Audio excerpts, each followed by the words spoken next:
The research vessel Aurora drifted silently above the icy surface of Eris 9, a moon orbiting a distant gas giant. Its mission was simple: explore the frozen wasteland for signs of ancient life. Among the crew was Claire Bennett, a young virologist known for her sharp mind and relentless curiosity. She stood in the lab, peering through a microscope at samples collected earlier that day. The air hummed with excitement as the team prepared to drill deeper into the ice. Hours later, the drill struck something unusual: a metallic object buried beneath layers of frost. At first glance, it looked like nothing more than a chunk of debris, but closer inspection revealed intricate carvings etched into its surface. The symbols were unlike any language anyone had seen before. "This isn't natural," muttered Dr. Marcus Lee, the lead archaeologist. "It's artificial." Claire leaned closer, her breath fogging the cold metal. "Do you think it's alien?" she asked. Marcus nodded. "Almost certainly, but we need to be careful. We don't know what we're dealing with." Inside the artifact, they discovered a strange, crystalline substance embedded in its core. It shimmered faintly, pulsing with an otherworldly glow. When Claire touched it, the crystal released a fine mist that filled the room. Alarms blared instantly, warning of a potential biohazard breach. "Everyone, back to the lab," Marcus shouted, his voice tense. In the lab, Claire worked quickly to analyze the mist under controlled conditions. Under the microscope, she saw tiny particles moving with purpose, too structured to be random molecules. "This is alive," she whispered, her heart racing. "It's some kind of microorganism." As hours passed, the organism remained dormant, showing no signs of activity.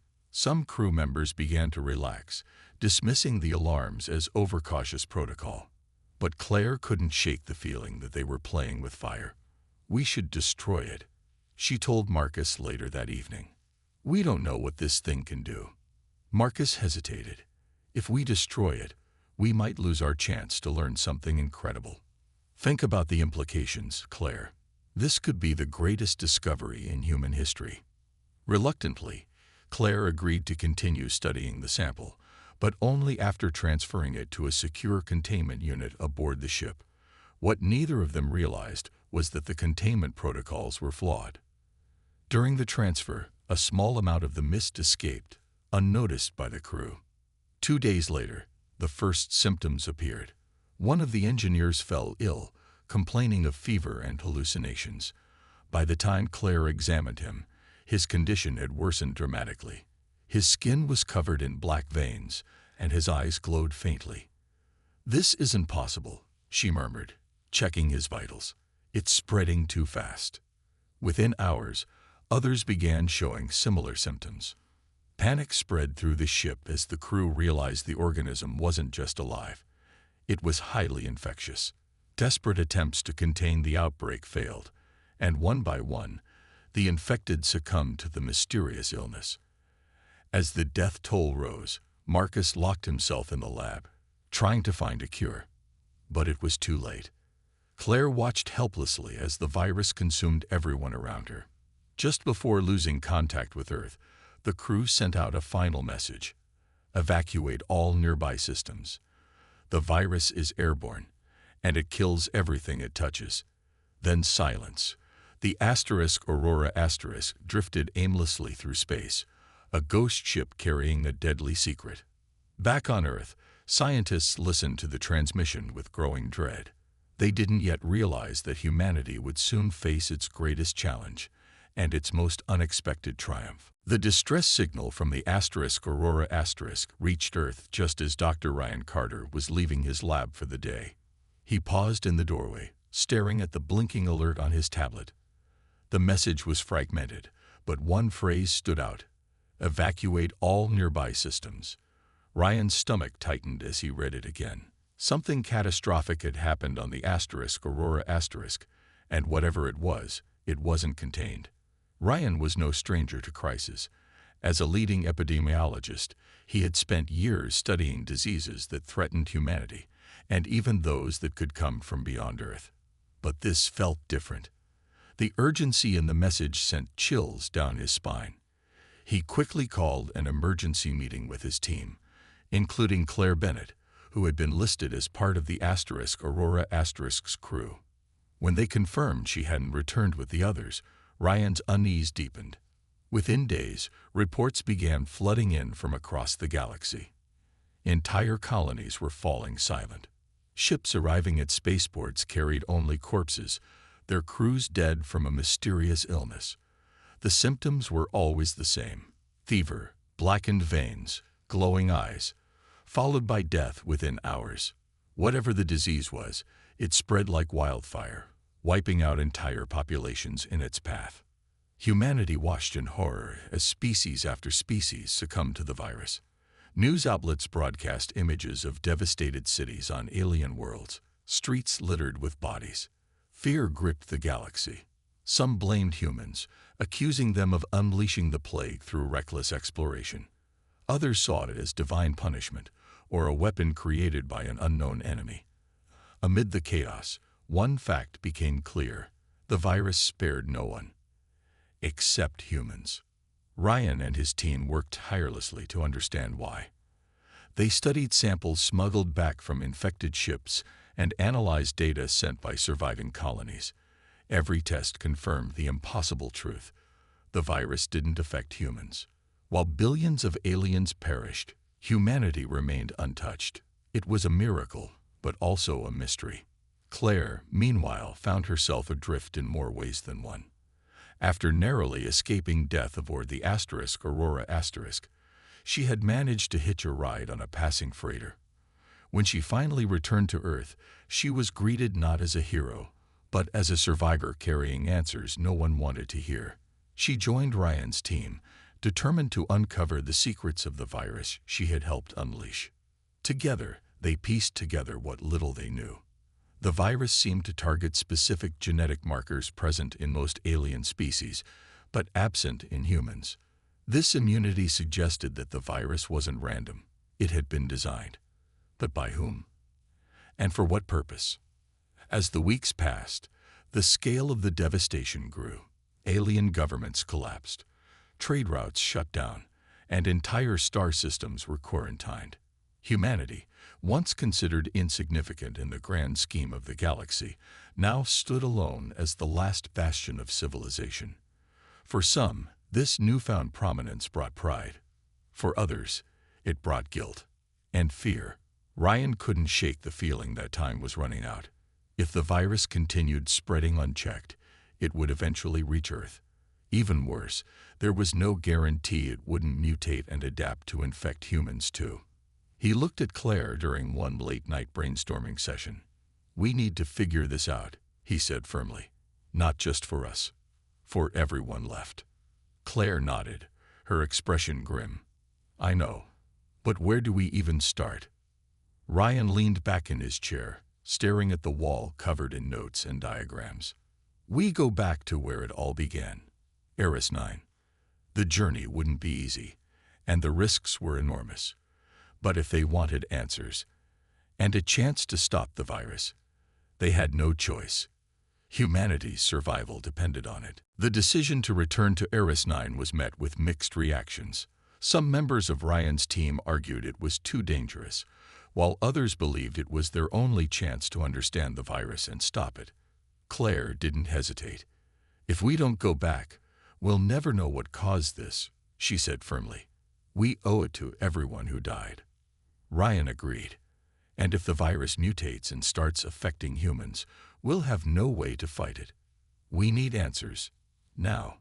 With Earth's resources stretched thin, assembling a new mission wasn't easy. Governments were reluctant to send ships into infected space, fearing they might bring the virus back. But after much debate, a small, heavily armed vessel named Endurance was prepared for the journey. Its crew consisted of Ryan, Claire, and a handful of volunteers trained in both science and combat. As they approached Eris 9, the icy moon looked even more desolate than before. The scars left by the Aurora Asterisk's drills were still visible on its surface, a grim reminder of where everything had gone wrong. The team landed cautiously, wearing protective suits designed to shield them from any lingering traces of the virus. Claire couldn't help but feel a pang of guilt as she stepped onto the frozen ground. This place had been her last assignment, and the beginning of a galactic nightmare. Their first task was to locate the artifact that had contained the virus. Using coordinates from the Aurora logs, they found it buried beneath layers of ice. The metallic object was just as eerie as Claire remembered, its carvings glowing faintly despite the cold. Ryan examined it closely, his brow furrowed. "This wasn't just a container," he muttered. "It's part of something bigger." Inside the artifact, they discovered more of the crystalline substance that had released the virus. Claire carefully collected samples, taking extra precautions to avoid another accident. Back on the ship, she and Ryan analyzed the material under strict containment protocols. What they found shocked them. The virus wasn't just a biological weapon. It was engineered to target specific genetic sequences. "It's like it was designed to wipe out non-human life," Ryan said, staring at the data. "But why? And by whom?" Claire shook her head. Whoever made this knew exactly what they were doing. They wanted to erase certain species, but leave others untouched. The implications were staggering. If the virus was engineered, then someone, or something, had deliberately unleashed it. But who would create such a thing, and for what purpose? As they dug deeper, they uncovered fragments of information hinting at an ancient civilization that once thrived in the galaxy. This civilization had advanced technology far beyond anything humanity possessed, and a dark history of using biological weapons to control populations. While Ryan focused on decoding the artifact symbols, Claire turned her attention to understanding the virus itself. She realized that the genetic markers it targeted were widespread among alien species, but completely absent in humans. This immunity wasn't random. It was the result of millions of years of evolution, shaped by Earth's unique environment and the diseases that plagued it. "We survived because of our flaws," she told Ryan one evening. "Our bodies adapted to fight off pathogens over time. That's what makes us different." Ryan nodded thoughtfully. "So, humanity wasn't supposed to be immune. Whoever made this virus didn't plan for us to survive." The realization weighed heavily on them. Humanity had been spared, not because of some grand design, but because of sheer luck. But their survival came with a responsibility. If they wanted to prevent the virus from mutating or being used again, they needed to find its source and destroy it. "We can't stop here," Ryan said. "There's more to this story, and if we want to save the galaxy, we need to follow the trail." Claire agreed. "Then let's keep going. For everyone who didn't make it." The next step was clear. They had to trace the origins of the artifact. Ryan and Claire believed it was just one piece of a larger puzzle, pointing toward the ancient civilization that created the virus. Hidden within the carvings on the artifact were faint coordinates, partially obscured by time and damage. After days of careful analysis, Ryan managed to reconstruct them. The location wasn't far from Eris 9. It was a remote planet shrouded in mystery, known only as Scytherus.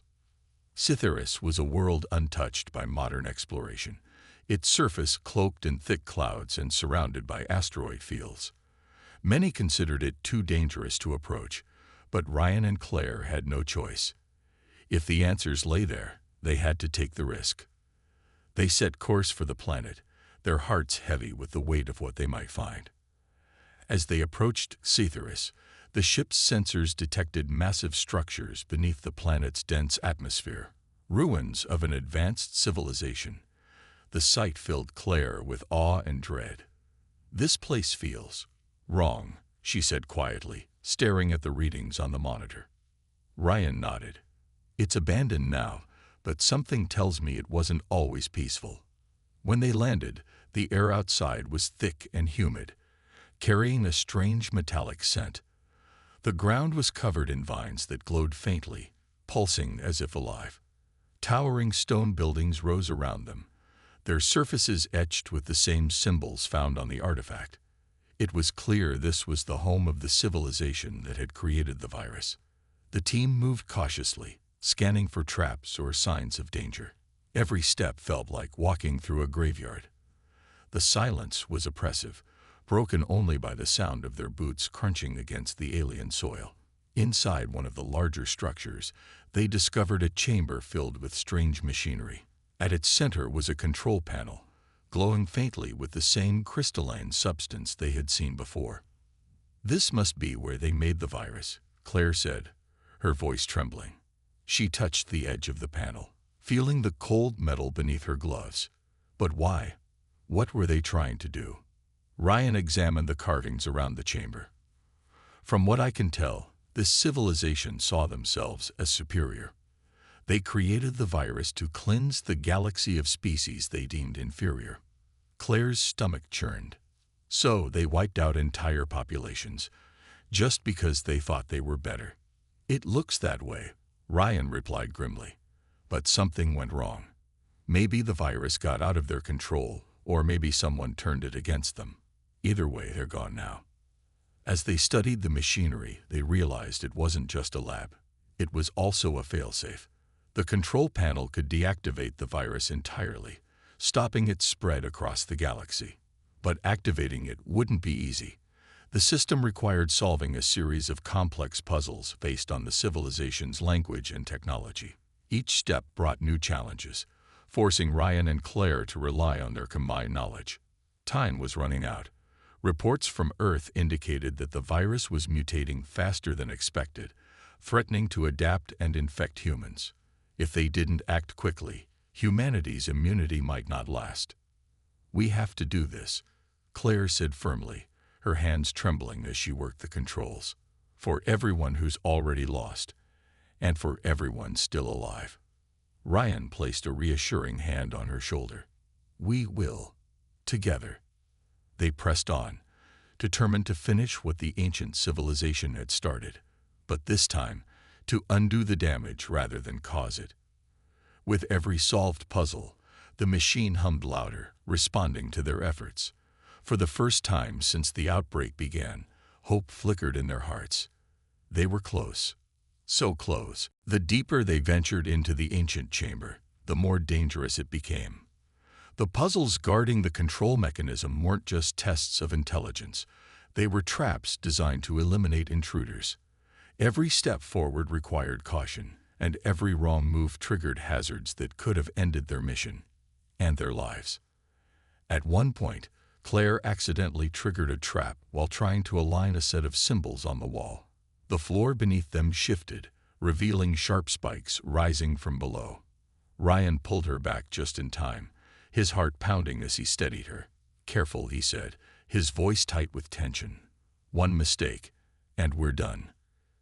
Claire nodded, taking a deep breath to steady herself. "I know, but we can't stop now."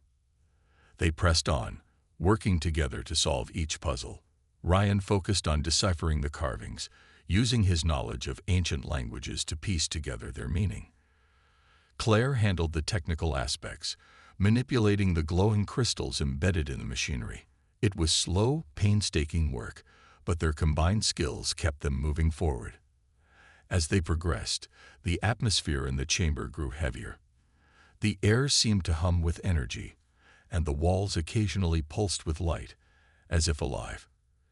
Claire couldn't shake the feeling that they were being watched. "Do you feel that?" she whispered, glancing over her shoulder. Ryan nodded. "Yeah, but we don't have time to think about it. Keep going." Finally, after hours of effort, they'd reached the final stage, activating the failsafe. The control panel before them was unlike anything they'd seen before, a complex array of levers, dials, and glowing circuits. At its center was a large crystal, similar to the one found in the artifact on Eris 9. Ryan studied it carefully, his mind racing. "This is it," he said. "If we activate this, it should deactivate the virus everywhere." "But how do we know it won't make things worse?" Claire asked, her voice tinged with doubt. "What if it triggers something else?" "We don't," Ryan admitted, "but we can't afford to wait. The virus is mutating faster than we thought. If we don't act now, humans might not be immune for much longer." Claire hesitated, then nodded. All right, let's do it. Activating the failsafe wasn't as simple as flipping a switch. They had to synchronize their actions, adjusting multiple parts of the panel at once. Claire focused on stabilizing the energy flow, while Ryan calibrated the crystal's frequency. The machine began to hum louder, its lights flashing erratically. For a moment, it seemed like it might fail, but then, with a sudden surge of power, the crystal lit up brightly, casting the entire chamber in a blinding glow. For a few seconds, everything was silent. Then, the ground beneath them trembled, and the walls began to collapse. "We need to get out of here," Ryan shouted, grabbing Claire's hand. They ran as fast as they could, dodging falling debris and narrowly avoiding traps triggered by the system's shutdown. Behind them, the chamber crumbled into ruins, sealing whatever secrets remained inside. When they finally burst out into the open air, gasping for breath, the ship's alarms signaled an incoming storm. They didn't waste a second, climbing aboard the Endurance and launching into the sky just as the planet's weather turned violent. Back in orbit, they monitored the galaxy's systems, waiting for signs that the virus had been neutralized. Slowly but surely, reports began coming in. Infected colonies were recovering, and the death toll had stopped rising. The virus was gone. Claire slumped into her seat, tears streaming down her face. "We did it," she whispered, her voice filled with relief and exhaustion. Ryan smiled faintly, placing a hand on her shoulder. "Yeah, we did." But even as they celebrated their victory, they knew the scars left by the virus would take years to heal. Entire species had been wiped out, and those who survived would never forget the devastation. Humanity's survival had come at a cost, and it was a reminder of how fragile life truly was. The journey back to Earth was quiet but heavy with emotion. Claire and Ryan spent most of their time in the ship's small observation deck, staring out at the stars as they reflected on everything they had been through. The galaxy was still reeling from the effects of the virus, and though the immediate threat was gone, the scars ran deep. Entire civilizations had vanished, leaving behind only ruins and unanswered questions. As they approached Earth, the sight of the blue planet filled them with a mix of relief and sadness. Humanity had survived where others had not, but that survival came with a weight neither of them could fully articulate. "Do you think we'll ever understand why this happened?" Claire asked softly, breaking the silence. Ryan shook his head. "Maybe. But even if we do, it won't change what's already been lost." Claire nodded, her eyes fixed on the horizon. "Still, I can't help wondering. Why were humans spared? Was it luck? Or was there something more?" Ryan didn't have an answer. Instead, he turned his gaze toward the window, watching as Earth grew larger in view. "Whatever the reason, we're here now. And that means we have a responsibility to honor those who didn't make it and to make sure nothing like this happens again." When they landed, they were greeted by a world forever changed. News of their success had spread quickly, and humanity looked to them as heroes. But Claire and Ryan didn't feel like heroes. They felt like survivors, grateful to be alive, but haunted by the cost of that survival. In the weeks that followed, they worked tirelessly to document their findings and share them with the global scientific community. Their report detailed the origins of the virus, the ancient civilization that created it, and the steps they had taken to neutralize it. Governments and organizations around the world vowed to use this knowledge to prevent future disasters, establishing new protocols for space exploration and alien contact. Despite their efforts, tensions remained high between humans and the few surviving alien species. Some blamed humanity for the outbreak, accusing them of recklessness or even deliberate sabotage. Others saw humans as saviors, grateful for their role in stopping the virus. Claire and Ryan found themselves caught in the middle, advocating for unity and cooperation in a fractured galaxy. One evening, as they walked along a quiet beach near the research facility, Claire spoke up. "Do you think things will ever go back to normal?" Ryan paused, kicking Michelle into the waves. Normal? Probably not. Too much has changed. But maybe that's not such a bad thing. We've been given a second chance. A chance to do better. Claire smiled faintly, the first genuine smile she'd had in months. You're right. Maybe this is our opportunity to start over, not just as humans, but as part of something bigger. Their bond had grown stronger through the ordeal, forged in the fires of fear, loss, and triumph. They weren't just colleagues anymore. They were partners in every sense of the word. Together, they began planning new initiatives aimed at rebuilding trust across the galaxy, starting with joint research projects and cultural exchanges. As the sun set over the ocean, casting golden light across the water, Claire felt a flicker of hope. The road ahead wouldn't be easy, but for the first time in a long time, she believed humanity could rise to the challenge. With Ryan by her side, she knew they could face whatever came next. The stars above seemed brighter now, a reminder of how far they'd come, and how far they still had to go. Months passed, and the galaxy began to heal. Though the wounds ran deep, humanity found itself in a unique position, no longer an overlooked species but a leader among the stars. Survivors of alien races looked to Earth for guidance, and while trust was slow to rebuild, small steps were being made. Trade routes reopened cautiously, and diplomatic talks resumed. The scars of the virus would never fully fade, but life continued. Claire and Ryan became symbols of resilience and hope. Their story spread across the galaxy, inspiring others to work together despite their differences. They traveled frequently, speaking at conferences and meeting with leaders of surviving species. Claire often reflected on how far they had come, from being feared as carriers of the virus to being seen as allies in rebuilding the galaxy. One day, while visiting a newly established research outpost on Mars, Claire stood beside Ryan, watching as scientists worked on advanced containment systems designed to prevent future outbreaks. "Do you ever think about Scifistories?" she asked quietly. "All the time," Ryan admitted. "It's strange, isn't it? That place changed everything." Claire nodded. "I just wish we could have learned more about them. The civilization that created the virus. What drove them to do something so terrible?" Ryan sighed. "Maybe some questions are better left unanswered. But if there's one thing I've learned, it's that knowledge without responsibility is dangerous." Claire agreed.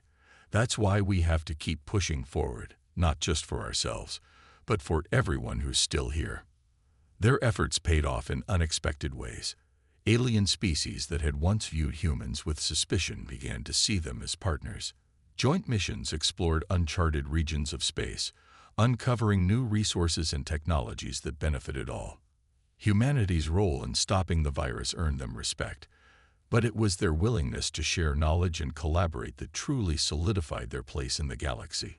Back on Earth, life slowly returned to a sense of normalcy. People celebrated their survival, holding festivals and ceremonies to honor those who had been lost. Schools taught the story of Claire and Ryan, emphasizing the importance of unity and perseverance. For Claire, these moments were bittersweet. She was proud of what they had accomplished, but she carried the weight of those who hadn't made it. One evening, as they sat on the same beach where they had first talked about second chances, Ryan turned to Claire. "Do you ever wonder what's next for us?" Claire smiled, her gaze fixed on the horizon. "Every day. But I think we'll figure it out, together." Ryan took her hand, his expression softening. Together. As the waves crashed against the shore and the stars twinkled above, they allowed themselves to dream of the future. The galaxy was vast and full of possibilities, and humanity had proven it could adapt and thrive. With newfound allies and a deeper understanding of their place in the universe, they were ready to take their place among the stars. The journey ahead wouldn't be easy, but Claire and Ryan knew they weren't alone. They had each other, and they had the collective strength of humanity behind them. Together, they vowed to ensure that the mistakes of the past would never be repeated. As they gazed up at the night sky, they felt a quiet sense of peace. The galaxy had endured its darkest hour and emerged stronger than ever.